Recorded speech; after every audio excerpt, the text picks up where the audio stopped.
এদের বিয়েতে লেট হয়।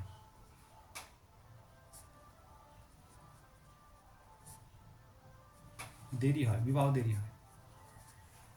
ঠিক আছে, হলুদ হয়ে গেল। এবার নীলাভ হাত, নীলচে আভাযুক্ত হাত।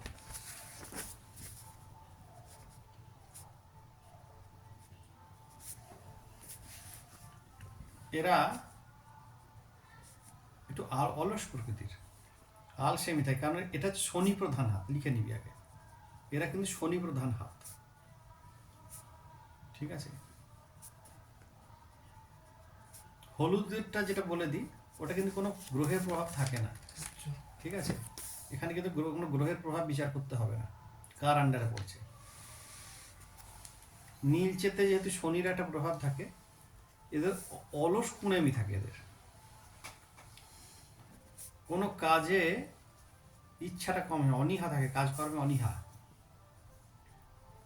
কাজকর্ম করতে ভালো লাগে না, শুয়ে বসে কাটাতে, এবং শারীরিকভাবে এরা কিন্তু কমজোরি হয়। দেখবি শিরা ফিরা বেরিয়ে যায়, শারীরিকভাবে কিন্তু একটু কমজোরি হয় এরা।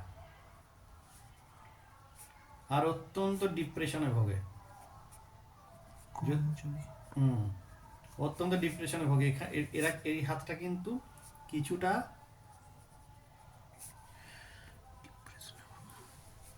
মানে অনেক ক্ষেত্রে কি হয়, যেগুলো আমাদের আত্মহত্যার ইয়েটা বেড়ে যায়, প্রবণতা থাকে এদের।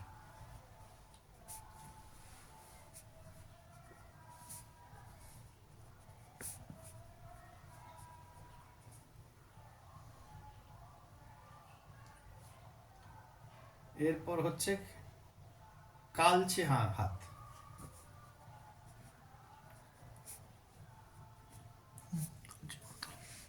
কালচে হাতে এরা এরা হচ্ছে রাহু প্রধান, পশুবৎ এরা, পশুর থেকে অধম যাকে বলে। একটা কথা আছে না, মা মাসি জ্ঞান না করা, এরা কিন্তু একদম সেই প্রকৃতির। মা মাসি জ্ঞান কিন্তু হয় না এদের।